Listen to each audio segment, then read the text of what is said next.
Une source d'énergie qui répond à vos exigences. Animé par la passion, guidé par la technovation. Disponible uniquement chez Batimax ou sur le site web www.batimax-mata.com. Vous présente Nivavo. 5G Batelma, des actualités uniques, dynamiques et renversantes dans le journal TV.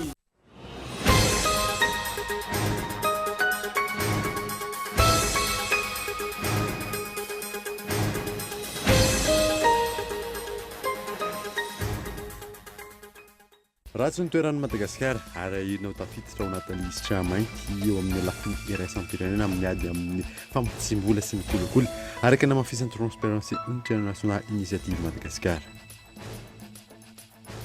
Miteraka resabe eny anivon'ny anteny miram-pirenena ankehitriny mahakasika ny motion de censure raha ny fanan-kevitry ny solombavamboaka maro mahakasika izay mety azo heverina ny atongavana amin'izany.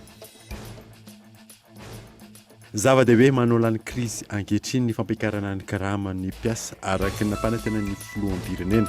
Mila afanganana ny dinika momba izay eny anivon'ny sehatra tsy miankina raha ny fanazavana. Mila mirindra ihany koa ny tantsoroka izay aroson'ny fanjakana amin'ny sehatra tsy miankina. Tokony atao lahara-pahamehana ireo mpianatra mivoaka sy nahavita fianarana ny voan'ny ambifilo hoy ireo mpampianatra. Nandritra ny famoahana ireo mpianatra miisa 520 amin'ity androany ity. Maresaka iraisam-pirenena ireo toerana stratejika ataony fitaterana an-dalamby no tafian'ny tafika rosiana amin'izao fotoana izao any Ukraine. Mihitatra any amin'ireo faritra atsinana toy Donbass any fifandona.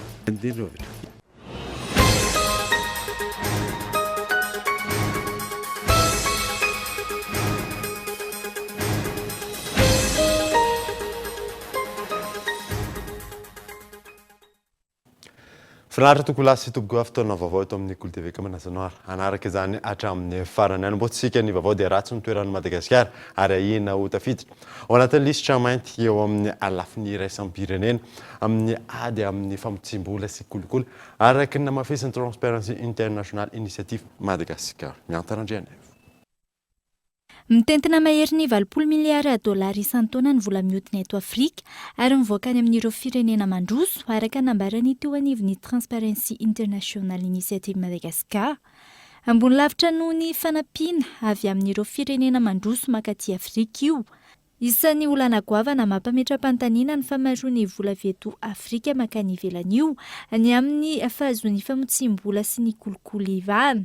Ho an'ny Madagasikara, nanambarany mpitondra fa laharam-pahamehana aza ny ady amin'ny kolokolo, tsy mifanaraka amin'izay ny zava-misy amin'izao. Mbola tsy mipetraka foana ireo mpitantana ny agence de recouvrement des avoirs illicites hatramin'izao, na dia efa tamin'ny volana desambra tamin'ny taona lasa raha ny voasafidy zany ireo anarana 3 dia tokony hoe safidy amin'io zany ny filohan'ny repoblika hatramin'izao mbola tsy misy foana ilay izy. Ho anay mandinika zany tsy miasa ao anatin'ny tontolon'ny ady amin'ny kolokolo dia miendrika hoe na mety hoe tsisy tiany ve ilay anarana anankitelo ny safidian'ilay komity maleo tena nanao azy fa tsy hoe izy akory.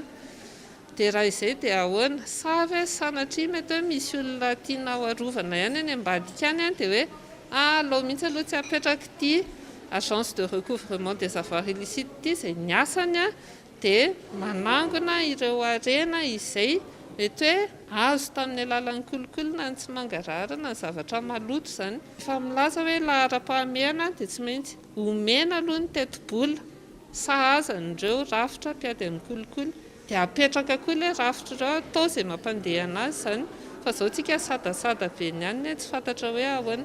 Noho ny faharisarisan'ny fitondram-panjakana amin'ny fandraisana fepetra sy fanapahan-kevitra, ahina ho tafiditra amin'ny lisitra mainty isika eo amin'ny sehatra iraisam-pirenena. Eo amin'ny lafiny flux financier illicite, eo amin'ny lafiny famotsim-bola sy ny sisa zany satria tsy manaraka ny fepetra iraisam-pirenena. Ho avy zany izay sazy izay efa teo ihany izy teo aloha fa niantona noho ny anton'ireny Covid-19 ireny. Tokony efa tamin'ny taona 2024 tany tsika zany nefa ataoko hoe niaran'ny sivana natao évaluation dia voasazy. Fa dia hita moa hatramin'ny volana septambra hoe inona no mety ho fivoarana ao anatin'ilay izy zany fa mahasorena kely ao anatin'ilay izy hoe move antsika tsy maintsy miandro sazy avy any amin'ny lafiny iraisam-pirenena foana, zay vao ikiropadropaka hoe ay alao ambamboarina aloha izy ity fa sao dia ratsy ny fahitan'ny olona avy any ivelany atsika, fa ny ato anatiny efa tsy mitsahatra midradradratra foana ny olona mpiady amin'ny kolikoly sy ireo rafitra samihafa hoe reto misy sosikevitra be dia be rery mpitondra afaka arahana nge izy reto tsy mahafatana manaraka an'le izy fa mahatsara zavatra fa tsy misy. Maro no fiatraikan'ny sazy io ary raha toa ka miatra ho an'i Madagasikara. Misy hoe liste noire zany dia latsaka ao anatin'izay tsika, ka rehefa latsaka ao anatin'izay tsika alohan'ny olona mampiasa ny volany any akafatro izay eto satria io référence io amin'ny GAFI io zany no ampiasain'ny olona ho référence hoe ty fireneny ity ve azo ale sa mampatahotra sa ohatra ny ahoana. Dia ny ohatra tsotra be izay mbola namen'ny CSI teo ihany dia hoe raha hatramin'izay raha ohatra mananjanaka nareo any ivelany mianatra any ohatra dia mandefa vola na mifamezivezy vola eo zany amin'izao fotoan'izao satria tsika mbola tsy voasazy mety hoe 2 andro 3 andro mety hoe herinandro le vola dia tonga. Rehefa tafiditra anatin'ilay liste noire tsika dia mety any amin'ny hoe 3 volana any io vola io vao tonga raha ho tonga, satria ny banky lehibe izay erak'izao tontolo izao mampiasa mijery an'ilay listre ny GAFI io rehefa hita hoe zany Madagasikara zany tsy safe hozy ny teny anglisy, tsy milamina zany, tsy azo atokisana amin'ny lafiny ara-bola dia tsy manao izy. Tsy ahivina mitentina 2.7 miliara ariary ny vola azo tamin'ny fomba tsy ara-dalàna no efa ao anatin'ny fanadihadian'ny fitsarana miady amin'ny kolikoly na ny PAC araka ny tatitra avy amin'ny komita mitandry ny fahitsiana na ny CSI. Androany no nampahafantarina ny rehetra ny tatry ny asa nosahan'ny Transparency International Initiative Madagascar sy ny paikady hanatsarana ny fomba fiasa edina amin'ny kolikoly izay sahan'izy ireo. Miteraka resabe ny anivon'ny anteny miram-pirenena ankehitriny mahakasika motion de censure. Raha ny fanehoan-kevitry ny solombavamboaka mahakasika izay mety azo heverina na tongavana amin'izany Yves Richard. Niverina nanakoako ny resaka motion de censure ny anivon'ny anteny miram-pirenena amin'izao fotoana izao. Ankoatra ny fangatana fitsipaham-pitokisana ny governemanta izay nanaovany vondrona parlementaire tim. Antso ny solombavambahoaka samihafa hiara-dalana azy ireo nanomboka ny volana Desambra 2022. Mivoaka ihany koa ny resaka mahakasika ny fangatahana fitsipaham-pitokisana ny birao-mahatry ny anteny miram-pirenena amin'izao fotoana izao. Sarosarotra zany raha ohatra ka ataony assemblée satria maro anisa zany ny RT. Kanefa misy ny lobina zany hoe ifanarahana rehetrarehetra zany azonao agnatin'izany groupe teo zany ato dia mety tanteraka zavatra zay. Mety tena nareo zany mikasika resaka hoe ny président GPR. Président GPR ny teny teo fa hay zany mbola tsy nivory zay GPR. Izy ny teny igny mety izy député mila vonjy anazy miresahana ny zavatra igny fa tsy maha GPR anazy. Zaho ne voalohany angataka an'io fanonganana an'io boromaharitra io tato. Amin'izao station zao ve dia agneky ve ny GPR raha ohatra ka hoe hanao an'izay. Izy moa zao sy agnatin'ny groupe io. Raha ihany sy agnatin'ny zany boropermanent zany agnatin'le groupe. Ny équipe ny député Narson ny non effilé zany. Na dia hoe pana sikitena hono. Ataoko sy mipasse zany raha ohatra ka hoe amin'izao alavain'izao station zao. Na ny fangatahana fitsipaham-pitokisana ny birao-mahatry ny anteny miram-pirenena na ny governemanta. Samy azo heverina ny ahatongavana amin'izay raha misy ny fifandresen-dahatra matotra. Hoy ny fanehoan-kevitra ny solombavambahoaka isan-tsokajiny. Na izany na tsy izany ny resaka kolikoly manodidin'izay no tsy azo ekena hoy ny solombavambahoaka n'Ambohitra Atrimo. Zao ve ny fotoana mahamety anaovantsika an'izany motion de censure zany ary raha anova gouvernement tsika 12 volana alohan'ny fimpitoana farany ametrahany filoham-pirenena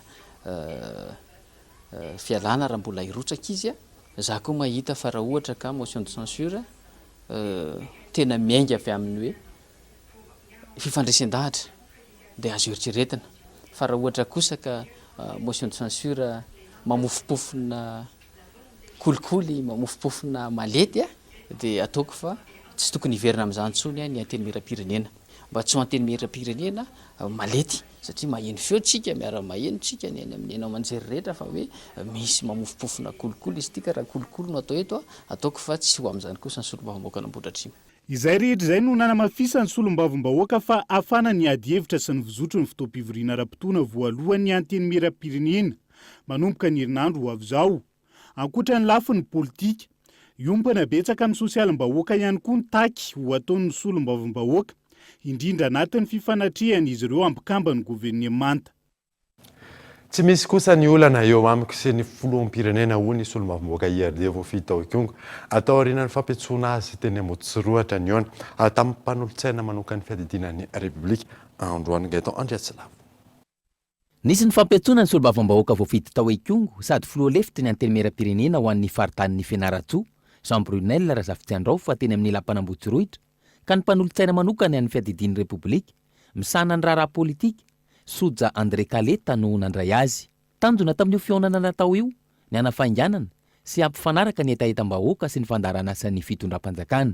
Misotra tsara ny fampiresahana, tsara ny fampidiniana satria mandeha makany amina dimension politika ny fampiresahana fa ohatrany saika misy mandray atendrony ihany ny teknisianina ndraindray na ny teknisianina ndraindray ohatra manadino an'izay ampleur na dimension politika ao anatina fifampiresahana zay. Zahay nefa maha-parlementaire anay dia tsy maintsy mitondra ny taraina ny vahoaka, mitondra ny etaetam-bahoaka, mitondra ny fanirian'ny vahoaka ary mitatitra ny zavatra manahirana sy ny zavatra mampahory sy ny zavatra andrasan'ny vahoaka ny fotony. Tsy misy ny olana eo amiko sy ny filohan'ny Repoblikan'i Madagasikara hoy ny solombavam-bahoaka. Tahaka izany ihany koa ny eo aminy sy ny antoko TGV.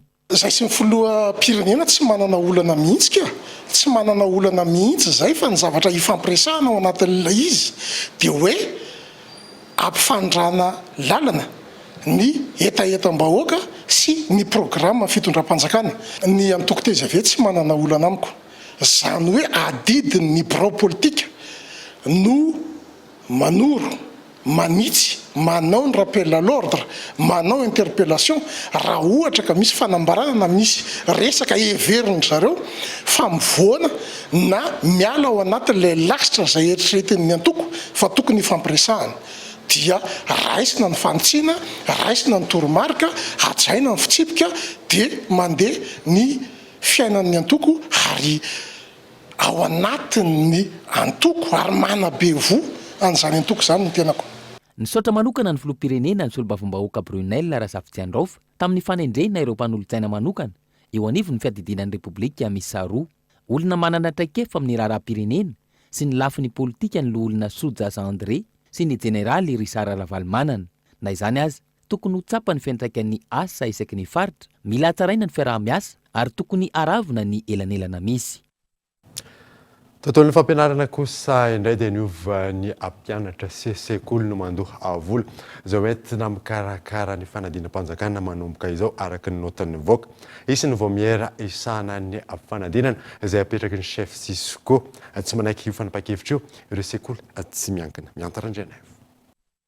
Tapakaraka ny notan'ny voaka fa manomboka izao, lasa ny mpianatra hiatrika fanadinana no iandraikitra ny arabola hoentina mikirakira ny fanadinam-panjakana rehetra manerana ny nosy. Voaresaka anatin'ny noty io ny hoe ametraka voamiera misana ny fanadinana ny chef Sisco rehetra manerana ny nosy. Io komity io no iandraikitra tanteraka ny fikirakirana sy ny fandrindrana ny fanadinana ofisialy ny fotony. Izy ireo ihany koa no anapa-kevitra mikasika ny filana arakolona, ara-pitaovana ary arabola izay ilaina amin'ny fanatanterahana ny fanadinam-panjakana ary izany dia miainga amin'ny fiomanana ka hatramin'ny famoahana ny vokam-panadinana. Voasoratra anatin'ity noty ity fa ny fandraisana anjara ny mpianatra rehetra sy ny sekoly amin'ny fandrindrana ny fikirakirana ny fanadinana dia tsy maintsy mandalo ny komity io. Isan'ireo efa nampiaka-peo mikasika izany ny solotenan'ny mpampianatra avy amin'ny sekoly tsy miankina raha nanontaniana tamin'ny volana martsa 2024 teo. Tovy any ny CEG Tanimena zao ny azy dia fitaovana nasena hoentina RAM. Fa misy mamofady any Soavinandriana ny tsiro mandidy fa misy ray alina ny fisoratana anarana. Etsaka rabaty 500 dia tsisy mitovy le satria mangina le ministera fa le centre d'examen le toeram-panadinana ohatra ny CEG Tanimena, ohatra ny lycée Peflo, ohatra ny ireny zany dia samy mianto tena daholo eran'ny tanàna. Miantoka amin'ny fampandehanana an'le fanadinany. Fanadinana tsy maintsy alaina any amin'ny toerana anankiray, any amin'ny train na any amin'ny Sisco le laza adina. Tsy maintsy manofa tomobile izy maka an'izay. tsy maintsy maka gendarme izy hiaro an'izany raha ny tena izy zay ny lalàna mbola lalàna fe mihitsy ny fanadinana eto Madagasikara ny tsy andoavam-bola ny CPE sy BEPC fa ny baka no andoavam-bola zany nangataka hoe ajanoa ny vola miopapan'io tsika ne mbola ao anatin'le pandémie tsika mbola tratran'le cyclone teo dia vidim-piainana mbola etsy an-daniny dia hanao fisoratana anarana ve no dia ora alina. Fanapakevitra tsy mbola fahita hatramin'izay ny hoe mpanala fanadinana indray no hitakina ny vola hikarakarana ny fanadinana ho hatrehany. Manainy amin'ny ho fiantraikana izany kosa ireo mpampianatra. Tsy ampy kosa hatreto ny fanabeazana ny olo-pirenena eto Madagasikara mahakasika ny safidy izay ataony mandritra ny vanim-potoana ny fifidianana raha ampitaina ny fifidianana tany Frantsa farany teo raha nambarany avy eo anivon'ny fiarahamonim-pirenena Abraham Randriamanana. Hita taratra nandritra ny fifidianana filohampirenena tany Frantsa lasa teo ny fahasamihafana eo amin'ny fanatanterana ny fifidianana ny ivelany sy eto Madagasikara. Isan'izany ny mikasika ny laharam-pahamehana ho an'ireo mpifidy manoloana ny kandida ho fidian'izy ireo raha nambaran'ny mpandinika raharaha-pirenena. 5 efapolo tapitrisa ny mpifidy dia 20 tapitrisa ny électeur ny olona voasoratra anarana any Frantsa ny vola lan'ny kandida anankiray premier tour sy deuxième tour 15 millions d'euros. Ny tsika 10 tapitrisa mpifidy ny vola lan'ny kandida matanjaka 100 millions d'euros. Dia lafo be zany ny fifidianana eto Madagasikara satria manino? Satria dondrina ny vahoaka. To dia tsy koatra izay ilay izy dondrina ny vahoaka satria tsy mianatra, tsy makafaka, tsy mahay ninona dia mora fitahana. Tiako resahana amin'izany any Ampetan-dranomasina tsy vola intsony no miteny, tsy t-shirt intsony no miteny, tsy artiste intsony no miteny, fa ny hevitra.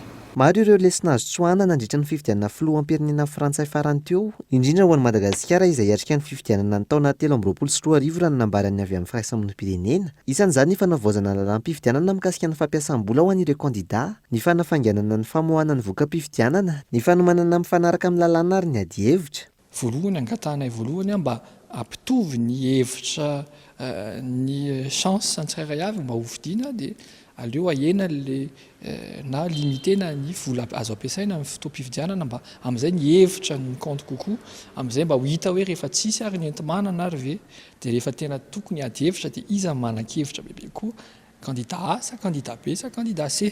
Anisan'ny ady hevitra farany teo iny ohatra anisan'ny ady hevitra nafinaritra satria nahitana hoe taky ny ahoana ny fanaovan'ny olona ady hevitra tena hevitra no miady efa tsy hoe olona no miady akory hatreto zany mbola bana amin'ny sain'ny olo-pirenena le zava-bita mamirapiratra nefa tsy voatery hoe mitondra fanovanankoavana be kanefa ny ezaka tena hoe tokony ezaka ataontsika zany dia mampianatra ny olo-pirenena hoe tsy ny vola ihany aloha jerena fa inona no mety fanovana hoentiny amin'ny firenena. Itsy ankilany tsy azo heverina ampiovan'ny fifandraisany eo Madagasikara sy la Frantsa ny fahalan'ny filoha Emmanuel Macron fanindroany ankehitriny raha ny ambarany avy amin'ny firaisamonim-pirenena. Zava-dehibe manoloana ny krizy ankehitriny fampiakarana ny karaman'ny ampiasa araka ny ampanentenan'ny filoham-pirenena mila afainganana ny dinika momba izay henanivon'ny sehatra tsy miankina raha ny fanazavana mila mirindra ihany koa ny tantsoroka izay aroson'ny fanjakana. Ivy Tsirim-panantenana ho an'ny mpiasa malagasy ny fampiakarana karamana mpanantenainy ny filohan'ny repoblika. Ankoatra ny mpiasa-mpanjakana izay efa migoka izany saika ho isan-taona. Ny anivon'ny sehatra tsy miankina no misarika ny sainy maro amin'izao fotoana izao. Efa nisy ny volavolan-kevitra tapaky ny mpampiasa sy ny solontenan'ny mpiasa teny anivon'ny sehatra tsy miankina. Namaritra ny fampiakarana karama hatramin'ny 5,5 isan-jato raha iverenana. Raha ny faneho-kevitra ny randrana sindikaly, tokony hiainga avy amin'ny karama farany ambany isan'andro ny famaritana ny fampiakarana karama eny anivon'ny sehatra tsy miankina raha tokany elanelana ny mombizay ny fitondram-panjakana. $2,000 isan'olona isan'andro ny karama farany ambany zany raha kaditsika amin'ny 703 ariary ny dolara ray dia manome zay eo amin'ny 3 hetsy manodidina ny 3 hetsy maherikely eo. Zay zany ny karama tokony ho tonono ny filoham-pirenena raha vao avy mampiatso an'ireo sehatra tsy miankina izy satria lasa hafahafa zany hoe hampiantso izy dia ilay 5,5 isan-jato ihany no tononony lasa nao perroquet fotsiny boloky fotsiny ve zany ny filoham-pirenena ohatrany tsy zay kosa angambe satria raha am'izao 7.5 zao a de lasa 7 sy 7 sy ray alina 217 000 ariary zany a ny zay ny am'izao a raha io le proposition ny sehatra tsy miankina io na izany na tsy izany mila jerena ny tany-tsoroka azo anampina ny sehatra tsy miankina ahafahany miroso amin'ny fampiakarana ny karamam-piasa eo no ilaina ny fanohana ny fanjakany indrindra anatin'izao fanarenana ny toe-karena taorian'ny covid-19 zao. Fantatritsika koa nefa ny olana nandalo tamin'ireny tsy miankina ireny a maro dia maro ny zavatra niseho teto amin'ny firenena dia izay indrindra no tsy maintsy isiana fifampidiniana. Tsy hoe didijadona zany na hoe zay ny fanapa-kevitry ny fanjakana. Zay mihitsy ny antony tokony olana fa tsy hoe fanjakana manao jadona na tonga dia mametra fa tsy maintsy misy ny fiaonana misy a mesure natao de pression fiscale mety hiova zany quelque part fa tsy tonga dia terena fotsiny le olona ahena zay taux de pression fiscale zay a mba ahafahan'le olona tsy mampiatra an'izay ny vidiny entana ohatra raha ohatra ka tsy te-hampiakatra an'le karama satria tsy fidiny an'ny mpandraraha koa nge tsy hoe te-hampiakatra izy fa arakaraka ny fiakatra ny vidim-piainana koa ny ampiakarany anazy. Na izany na tsy izany mbola maro ny orinasa tsy mampiatra ny karama farany ambany roa hetsy ariary tapaka ny taona 2022. Antony aneran'ny sendika sy ny mpiasa malagasy ny fanamafisana ny fanaraha-maso ho fisitrahany rehetra izay fampiakarana karama izay. Mpiasa malagasy mitaky ny famoronana asa sy fidiram-bola mifanaraka amin'ny vidim-piainana. Io no isan'ny lohahevitra izay hovozin'ny syndicat-ny mpiasa malagasy mandritra ny fankalazana ny fetin'ny asa ny voalohan'ny volana May ho avy izao Gaëtan Andriatsilavo. Dia be miainga ao Ambohijatovo miazo ny kianja mitafo Mahamasina no ankalazana ny fetin'ny asa ny voalohan'ny volana May ho avy izao izay iarahana amin'ny SSM, ny Solidarité Syndicale de Madagascar, ny CESAM ary ny CTM. Ny lohahevitra hodiniana ao anatin'izany rehetra zany dia mpiasa malagasy mitaky famoronana asa, fidiram-bola mifanaraka amin'ny vidim-piainana, tany-tandalana sy lavitry ny kolikoly ary mandry fahalemana. Dia antsona daholo ny sika rehetrarehetra zay mahatsiaro voakasika ao anatin'izany zavatra izany satria ny andron'ny voalohan'ny volana May no ahafahantsika mirahina mampiseho ny hirifiry izay iainantsika ny anatin'ny toeram-piasana, na io manoloana n'izay hoe vidim-piainana, na io manoloana n'izay herisetra mety mahazo ny mpiasa amin'ny akapobeany zany na ireo miasa tena. Manoloana ny fiakarany vidim-piainana vokatry ny ady ao Ukraine, nanapa-kevitra ny filoham-pirenena ny ampiakatra ny karamany mpiasa fanjakana, ifandanja amin'ny vidim-piainana sy ny fahefa amin'ny vidiny isa-tokantrano.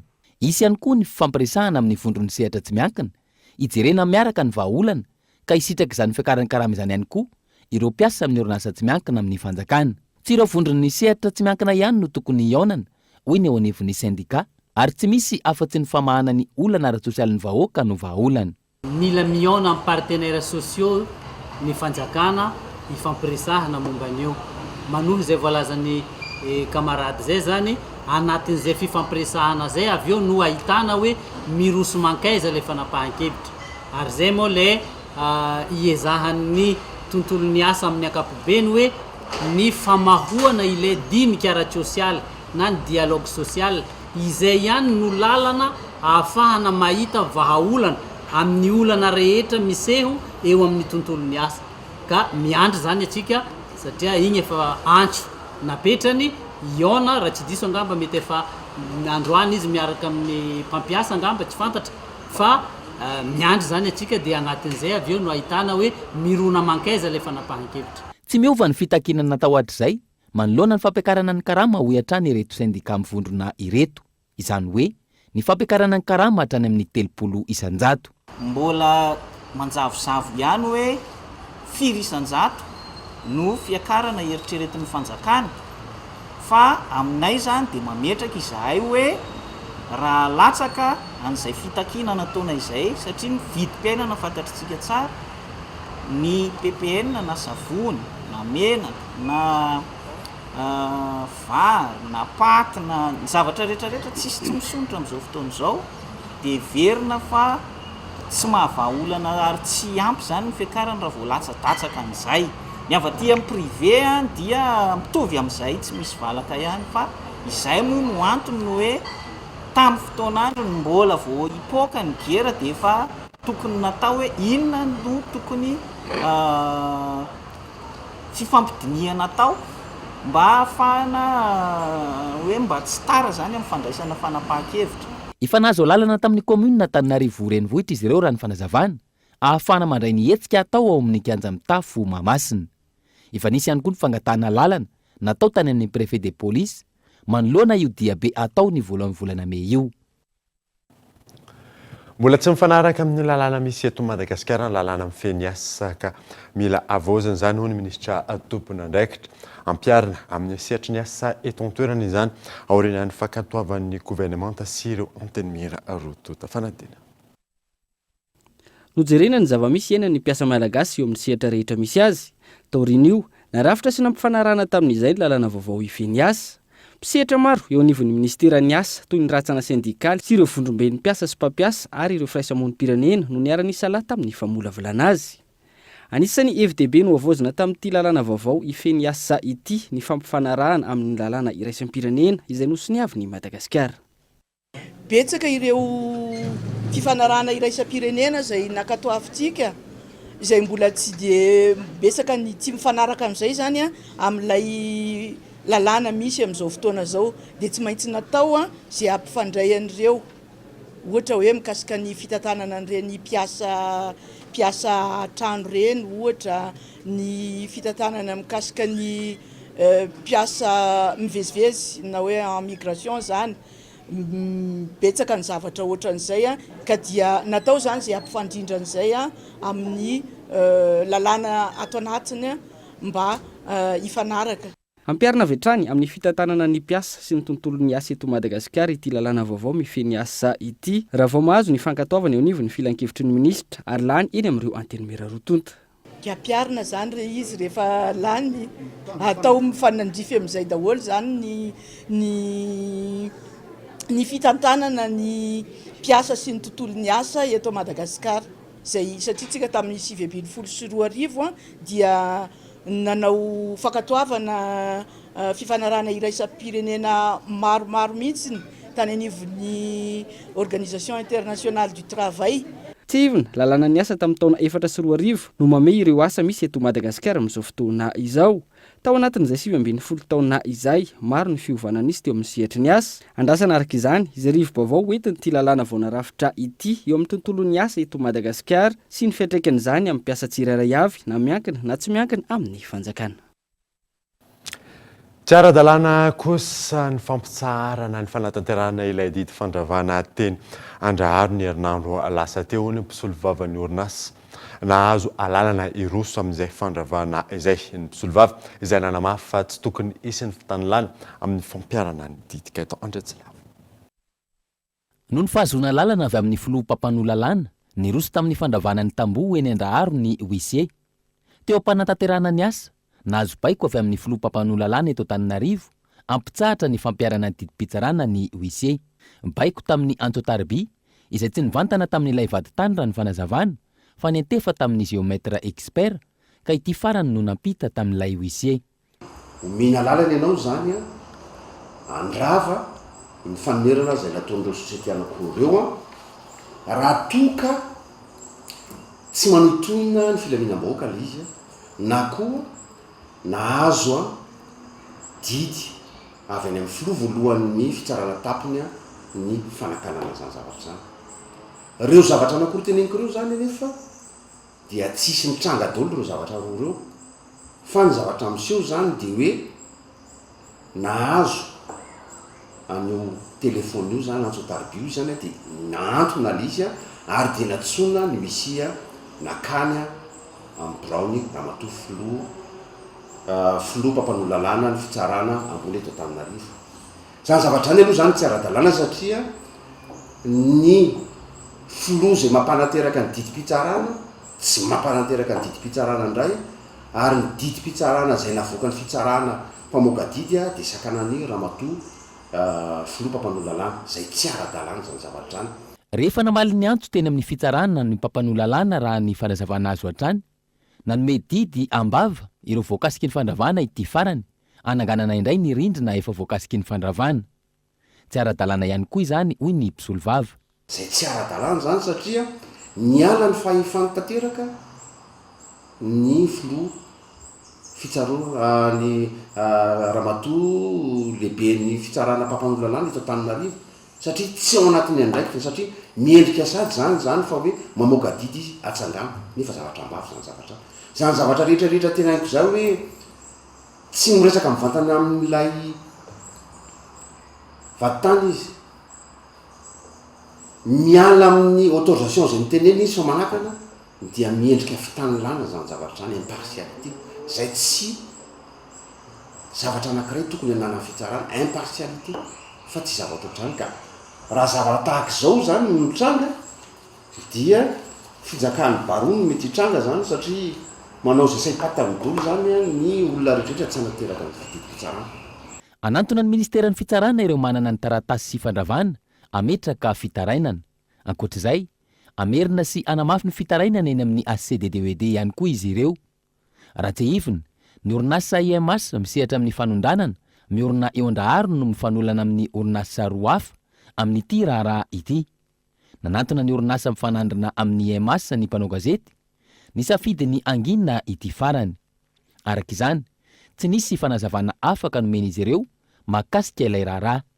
Tsy mbola nisy ihany koa fanazavana azo avy amin'ny fitsarana mahakasika ity raharaha ity. Tahaka mazatra anaraka dokavatra isika melohany dia ratsika ny tapany faharoa amin'ny vaovao rehefa avy ary.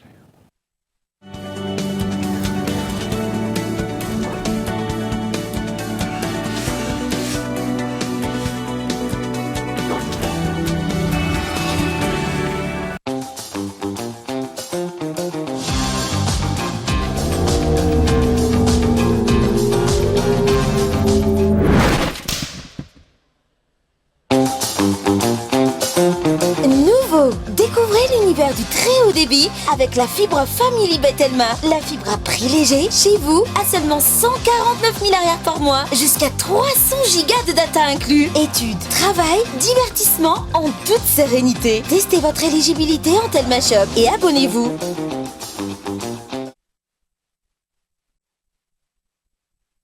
Une source d'énergie qui répond à vos exigences, un groupe électrogène fiable et performant, silencieux et économique. Optez pour Greaves Power, les groupes électrogènes numéro 1 en Inde depuis 1859, dotés de moteurs et alternateurs robustes, proposent une puissance de 5 à 2500 kVA. Un vrai rapport qualité-prix pour 1 million de groupes vendus en Inde. Disponible uniquement chez Batimax ou sur le site web www.batimax-mata.com. Greaves, animé par la passion, guidé par la technovation.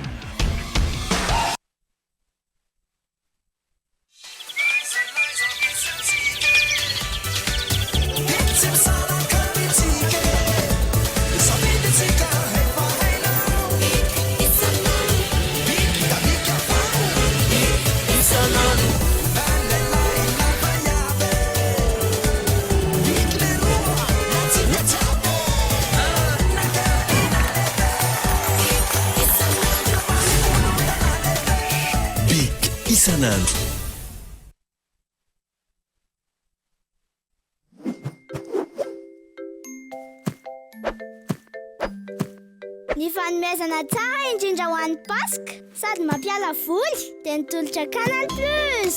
Natao antsika efa abonné Canal Plus ty. Bonus tout Canal Plus mandritry ny 10 andro bezao no azo. Rehefa manao réabonnement ny 20 hatramin'ny 30 aprily ho avy izao. Ianao sisa no andrasan'ireo mpanjara Canal Plus. Anao fetin'ny Pasika tena finaritra.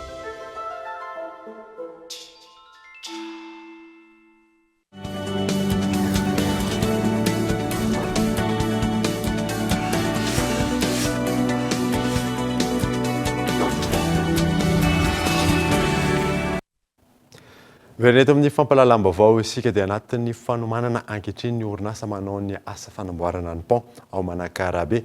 Raha nambaran'ny ministry ny asa vavety isan'izany ny fankatoavana ny plan d'exécution avy amin'ny ministère Abraham Randriamanana.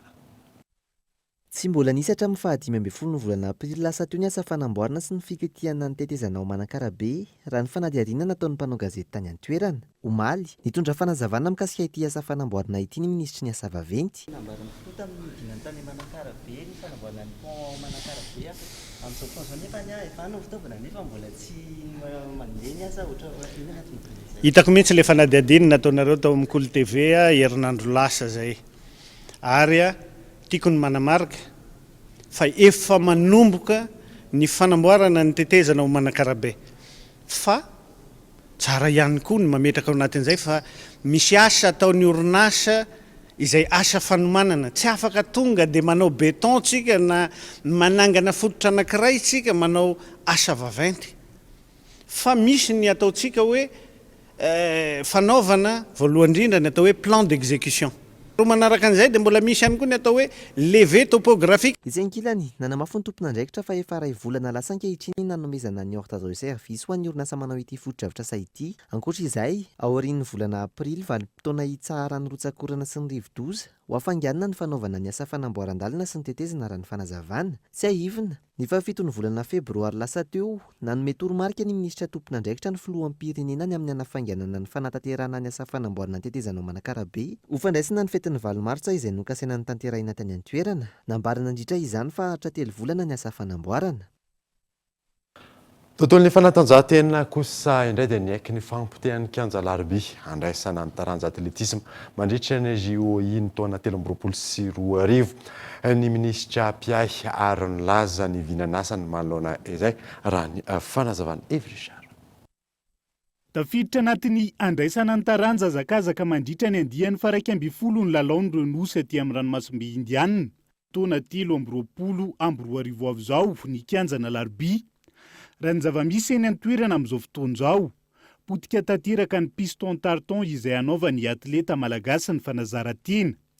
Ny haiko ny momba izay minisitra Piary laza fa efa mandeha ny fiomanana amin'ny fanarenana izany. Tonga teny ny tenako ary mety afaka mitémoigner an'izany ny mpanao fanazaratena, mpanao atletisme fa efa nijery ny kianjany Larby ary efa misy programme mazava anomanana ny kianjany anoloana ny piste tartan ao Larby eo. Io koa moa ny piste tartan atao ato amin'ny kianja be ny Mahamasina, kianjany Barea, ary misy koa piste tartan anankiray atao ao amin'ny ANS. Efa manao ny métré rehetra tsika amin'izao fotoana izao, efa manao ny levé topographique rehetra, inona fa anomboka tsy ho ela ny asa an'izany fanarenana izany. Raha ny mahakasika ny fanarenana ny taranja baolina kitra malagasy, indrindra manoloana ny olana eo anivon'ny federasiona amin'izao fotoana. Toy izao ny valitenina roso ny ministry ny tanora sy ny fanatanjahantena raha nanontaniany ny mpanao gazety ny fahitalavitra kolo hatrany. Tsy mamenatra miteny an'izany nandalo fahasahiranana ny Barea de Madagascar fa efa iny nivoaka iny fanapahan-kevitry ny FIFA sy ny CAF mazava be iny dia ny manampy an'izay filoha vonjimaika tendre ny FIFA sy ny CAF no anjaranay fa tsy afaka jabaka amin'ny rara ny fédération manokana fa manampy en tant que ray aman-dreny Piay zany no anjara ny fitondram-panjakana, no anjara ny ministra misahana an'izany tanora sy ny fanatanjahantena zany eto efa ny fampiona raha teo zahay sy ny président vaovao sy ny comité exécutif dia ho hita hoe ahoana ny fomba ahafahantsika manampy an'zareo. Raha ny mpikatroka sy ny mpankafy ary ny mpanaraka akaiky ny sehatry ny fanatanjahantena, vahaolana mazava ho fametrahana ny sehatry ny fanatanjahantena, ho isan'ny singa ampiraisana ny vahoaka malagasy sy ho fitondrana avy ny am-po-pirenena hatrany no andrasan'izy ireo ka takiany asa avitrany. Tokony atao laharam-pahamiana ireo mpianatra mivoaka sy mahavita fianarana atao amin'ny ENS Sampiflo hoy ny mpampianatra nandritra ny famoahana ireo mpianatra miisa 520 tamin'ity androany ity Gaetan Andretsilava. Nandritra ny fandraisana mpiasa-panjakana farany teo manodidina ny 20 ireo mpianatra mivoaka eo amin'ny ENS na ny École Normale Supérieure Ampiflo no voaray ho mpiasa-panjakana. Tokony ho jereny fanjakana akaiky ny mahakasika ireo mpianatra ny ENS ireo. Hoy ny mpampianatra manao antsoavo. Dia na eny nefa zay ny avoka tato ato nanaovana recrutement-pahabe maso iny arivo mahery tsy mpianatra avy atany école normale nefa reo fa zay tsy mialona fa ny anay mety daholo zany kanefa mba aza tonoina kosa ny mpianatra avy atao école normale tsy de zay mivoaka tsy mpianatra mivoaka rehetrarehetra ato zany no raisin'ny fanjakana fa eo amin'ny apahatelo ny ohatran'izay zany vitsy kely zany ny voaray misy ara efa navika fianarana tamin'ny 5 taona lasa 4 taona lasa mbola tsy mahazo affectation zany hatramin'izao dia lasa mampianatra any amin'ny école privé zany ny sasany arana lasa mipitarika posy manao taxi isaky mampalahelo mihitsy nefa nanaovana ny fampifanana ato dia ny andehanana ho any amin'ny fampianarana amin'ny fanjakana. Tokony atao lara-pahamehana araka ny fifanarahana napetraka ireo mpianatra ireo raha ny fanazavana hatrany ireo mpampianatra izay mametra-panontaniana manoloana ny fomba fiasan'ny ministera. Ny tokony ho izy ary angatahana tanandroa ny ministra ny fanabeazam-pirenena io fa mba tokony omena lohalaharana ny mpianatra avy atao amin'ny école normale satria efa ny fanarahana tany aloha be zany fa ny mpianatra avy ato dia tokony ahazo famindrana toerana zany na affectation zany makany amin'ny toerana rehetrarehetra tsy manavaka ary tsy misafidy izahay na aiza nandefasana anay le mpianatra izany na any Adego na any Fort-Dauphin na any Ambositra na eto Antananarivo dia mandray zay fa ny ministera mihitsy tsy fantatra hoe misalasala ve sa ahoana. Mpianatra nahazo lisansa avy amin'ny andiany tsara rindra miisa 520 no navoaka tamin'ny fomba ofisialy teto Ampefilo. Tokony ho nivoaka tamin'ny taona lasa izy ireo saingy noho ny fisiany valanaretana COVID-19 androany vao navoaka. Ho fanatsarana ny sehatry ny fampianarana manerana ny faritra dia misy ny fanadidina izay nataon'ny ministeran'ny fanabeazam-pirenena sy ireo mpiara-miombonantoka ho an'ireo faritra lavitra sekoly misy ny veille communautaire izay apetraka ny larina efizao. Mbola ambany ankehitriny ny tany fampidirana zaza madinika any an-tsekoly eto Madagasikara, manampy izany ihany koa ny tsy fampiny ny fotodrafitrasa ary ny fampiofanana ireo mpampianatra amisana izany. Isan'ny ilaina sy mampivoatra ny sehatry ny fampianarana ny fampidirana ny zaza madinika any an-tsekoly. Araka izany, nanatanteraka atrikasa fanadihadiana momba ny fampandehanana ny préscolaire, ny tompon'andraikitra eo anivon'ny ministeran'ny fanabeazam-pirenena sy ireo mpiara-miombonantoka.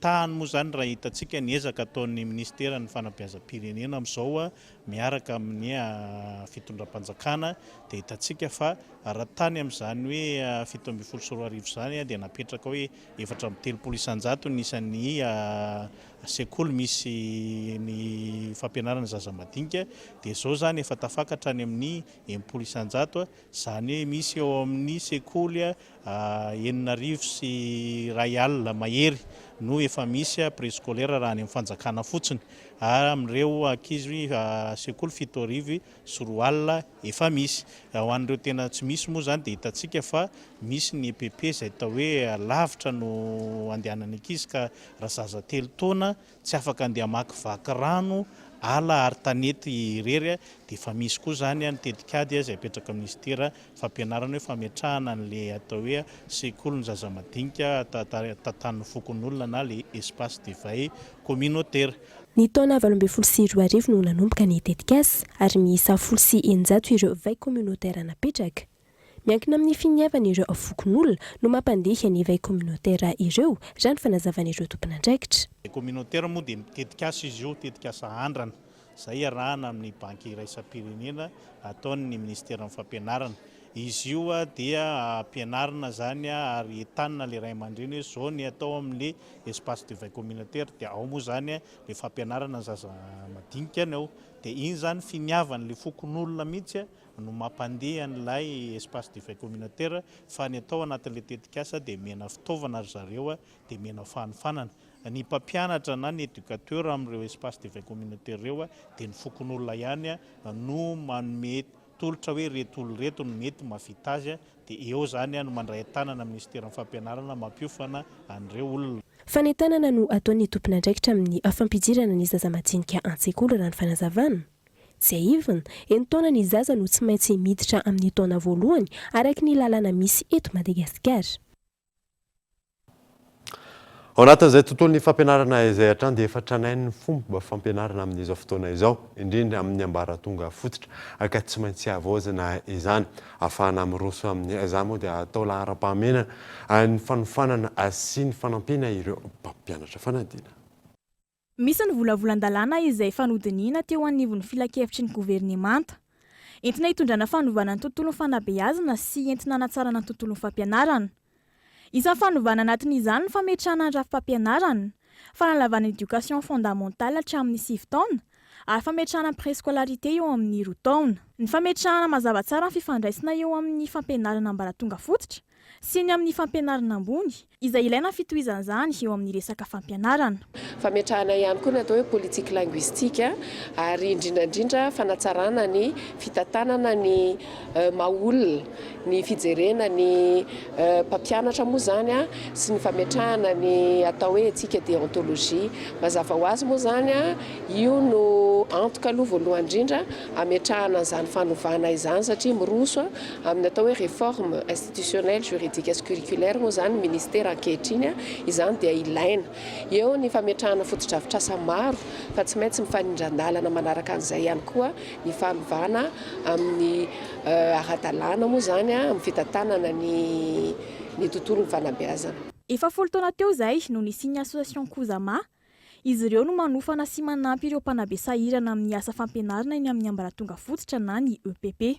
Tanjonay moa zany izahay dia efa hatramin'izay no niara-niasa tamin'ny ministera zany manampy ny ministera amin'ny entana hanatsarana ny fanabeazana.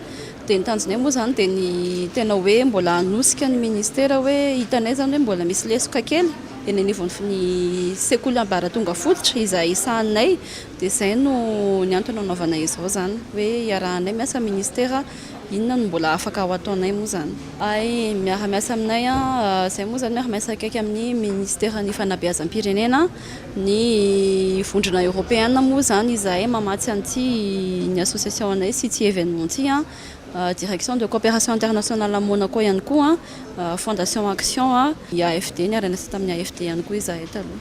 Tsehivina tamin'ny volana Desambra taona 2022 no nanao colloque ny association Kozama na ny association Kolozaza Malagasy mahakasika ny éducation primaire publique eto Antananarivo. Etsekilany nanatotosa hetsika entina hanatsarana fampianarana ny anivon'ny EPP tao amin'ny IFM Analakely ny association Kozama androany.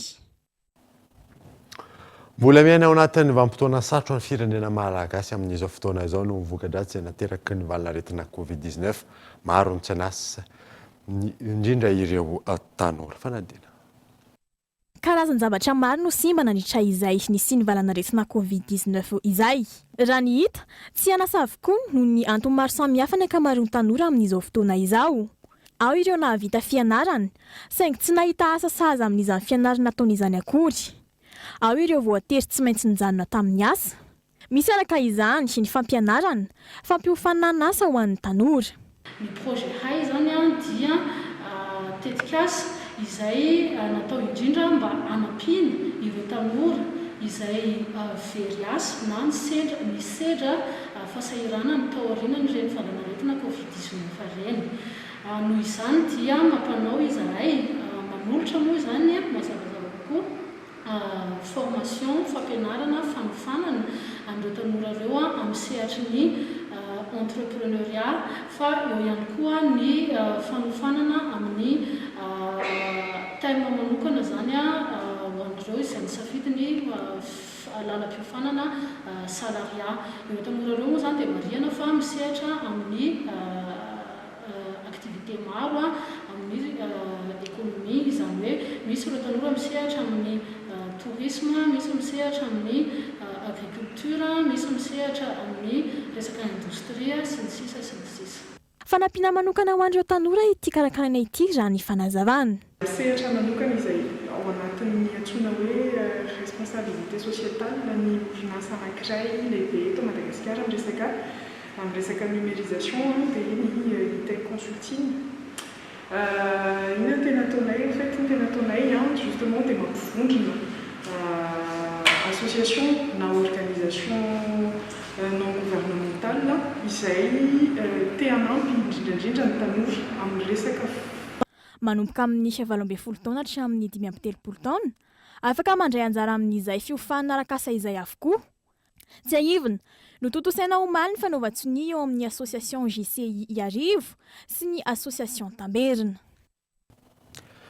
Lafa vaovao hafa kosa indray dia androany tamin'ny 5 ora ariva ny tafiditra an-tanety ilay rivodoza Jasmine rahampitso no vinavinaina ivoaka an-dranomasina izy maro no nahazo filazana loza manoloana izany fanadina.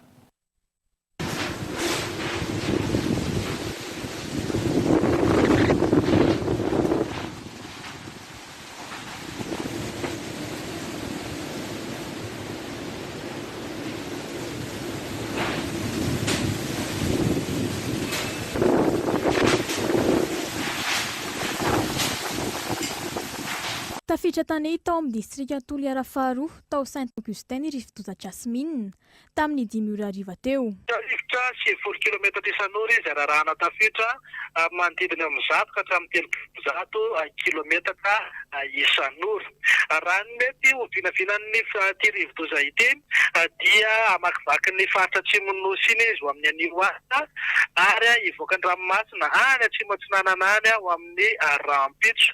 Amin'izay fotoan'izay dia tombana amin'ny rotsakorana amin'ny faritra tetra andalovana izy ka mety ho betsaka kokoa ny rotsakorana any amin'iny tapany atsimon' nosy iny. Izay indrindra no any an-tanana ny rehetra any atsimon'ny Madagasikara mba hiomana amin'izay mety ho fabetsahan'ny rotsakorana izay fa mety isany fiakaran-drano na renin-drano eo ihany koa noho ny hamafin'ny rivotra dia mety isany fiandraran'ny hazo na ny andrin-jiro indrindra moa na ny trano ipetrahana raha ohatra ka hoe tsy azo antoka. Ny efatra ka hatramin'ny 5 ora ariva teo tany Toliara nahatratra 20 ka hatramin'ny 100 kilometatra isan'ora teo ny rivotra noentin'ity rivodoza ity.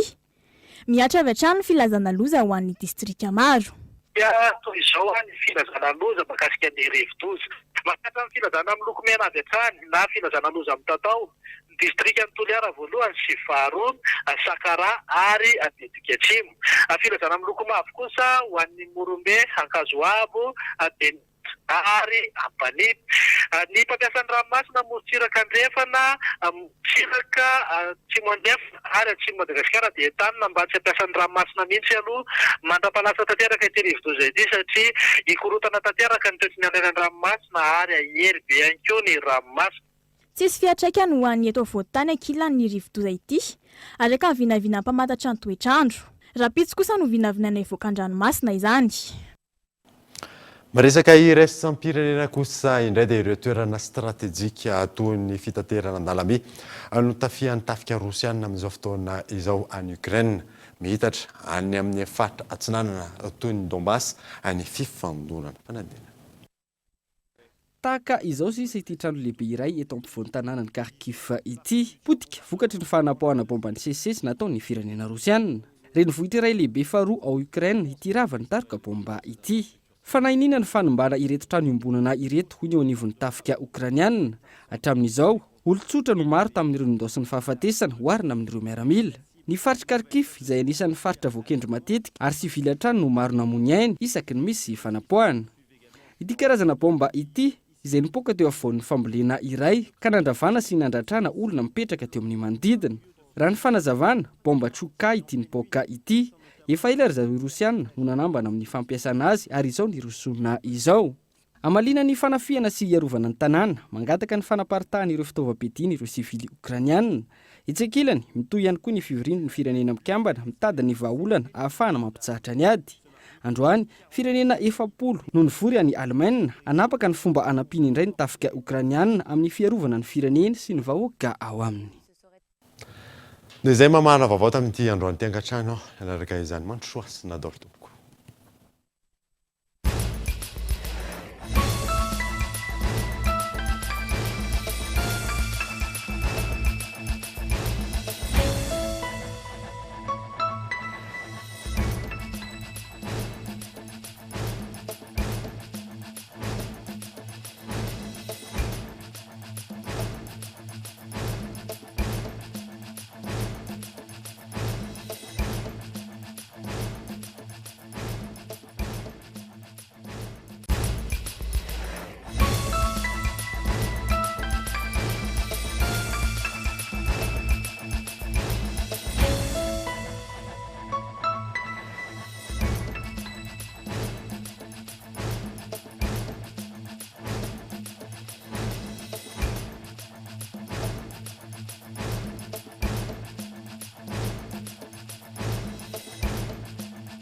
Une source d'énergie qui répond à vos exigences. Un groupe animé par la passion, guidé par la technovation.